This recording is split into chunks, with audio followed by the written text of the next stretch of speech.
So,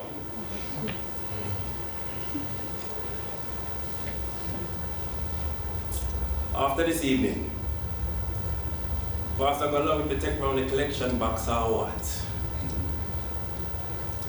I don't understand church business nowadays. Them seem to care more about social policies than souls. It's all buy now and enjoy later. It's when pastors start talking about saving souls. I start to wondering, is what special occasion I'm saving them souls for? Yo, I'm not drunk, I'm not drunk, I'm no drink all day, trust me. I lie, I tell you.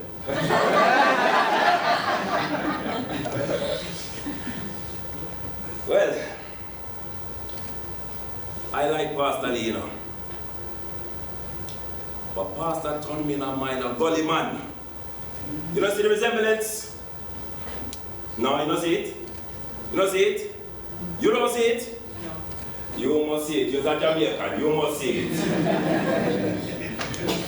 Like I said, I like Pastor Lee.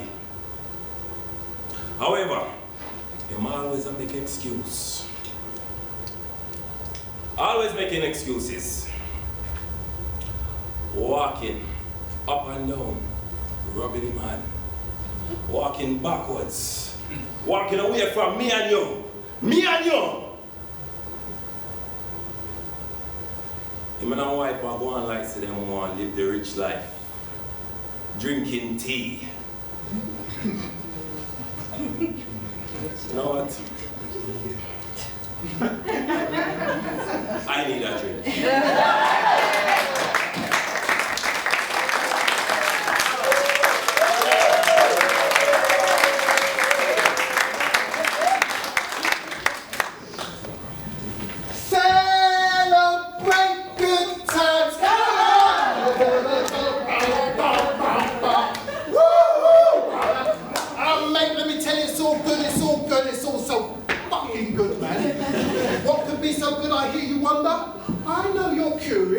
My circumstances and surroundings, what could possibly be so good? Well, let me tell you, it's all good. It's all so fucking good because my mate Terry, yeah, me old mucker, my bona fide brethren, he's on his visit, ain't he? Well, come on, you know what that means. We're gonna have a good time today. Now, visit training day of the week, the majority of the weekend, which Sunday's been the busiest. You've got friends, family, kids, all crowding out the visiting hall, which means security can't possibly keep eyes on everyone. They certainly can't search everyone. It would take way too long, which means that man and man will slip through neatly with their teams, and the wing will be all cushy for a little bit, you know what I mean? Now, I know this might sound a bit awkward, but if you're going to cop on a visit, then you've got to plug it. That way, if you get a strip search, they won't find it. Even if they made you squat over a mirror with your bare arse hanging out, because you know, this is the 80s, human rights ain't been invented yet, they won't find it as long as you plugged it properly. And my mate Terry, how can I put this? My mate Terry has a capacity, you get me? One decent visit and that little man can supply the whole wing. I swear down, he's proper gifted. Yeah. Now his bird, Princess Tiffany, she had fuck all herself, and his people were unreliable to say the least. But she'd go round, she'd badger them for cash, she'd pick up the hash boys parcel, sometimes half a freaking 9 bar, and on an occasion a couple of bottles of Rare Nephew Jamaican rum, the miniature ones, obviously.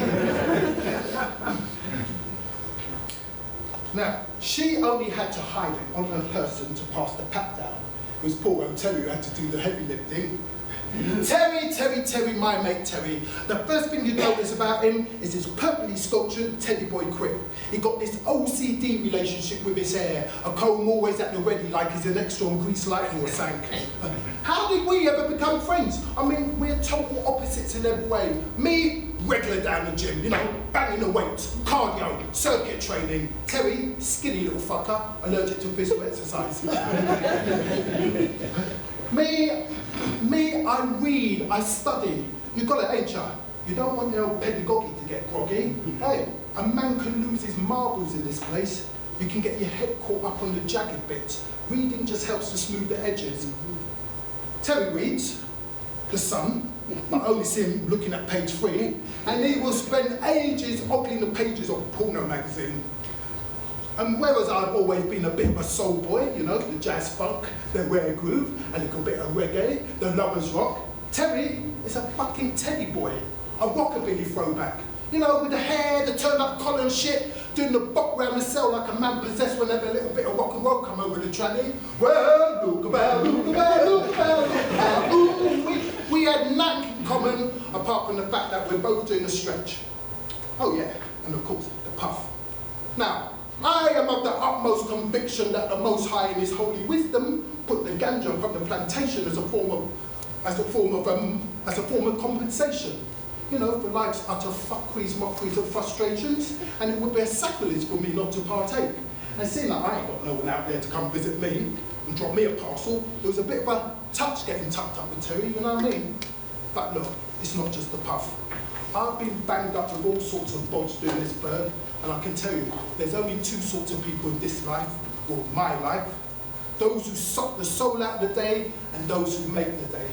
And my mate Terry, even though he does my freaking head in, and I mean like on the regular, Terry makes the day. It took me a while to realise it, but Terry, a proper day maker. He can be a right entertaining little git. We have a laugh and a giggle, we bicker and banter, we fight and make up, and at night we get our buzz on. Now, I may have had a little dabble here and there in the past, but I've never really been into the A class, not really. And I have no interest in heroin. I mean, come on, fuck that shit. And Terry's the same at first. No, see, Terry's the same at first. He comes from a long line of drug addiction. Drug addiction runs through his family like a perpetual flow of diarrhea.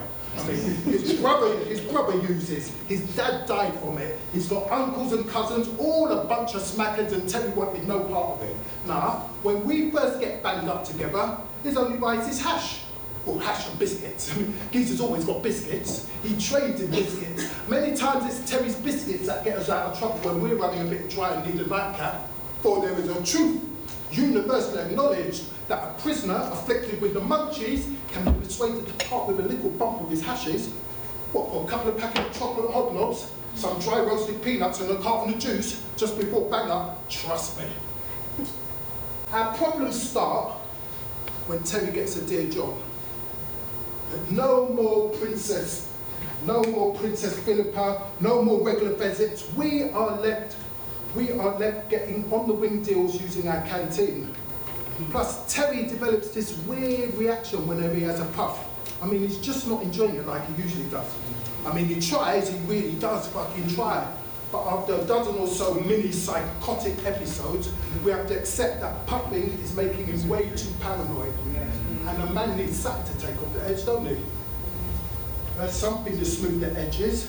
So in an attempt to soothe his head and his heartache, he eventually succumbs and starts to self-medicate with heroin, you know, as you do, and then develops a craving from which there was no escape.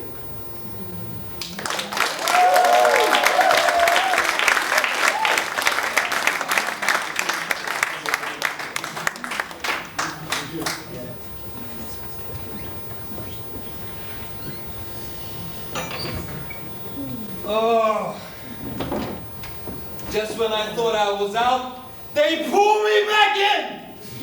Just like that backstabbing, vomit-stenching bitch. I never thought about her until this moment.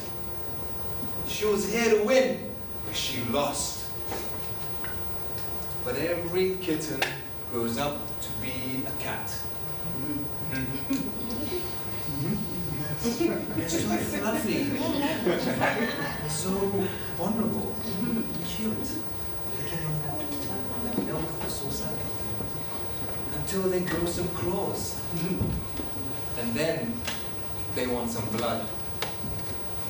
Most of the times, in the hands that feed them. So don't have any sympathy for Mrs. Barnes. She doesn't deserve it.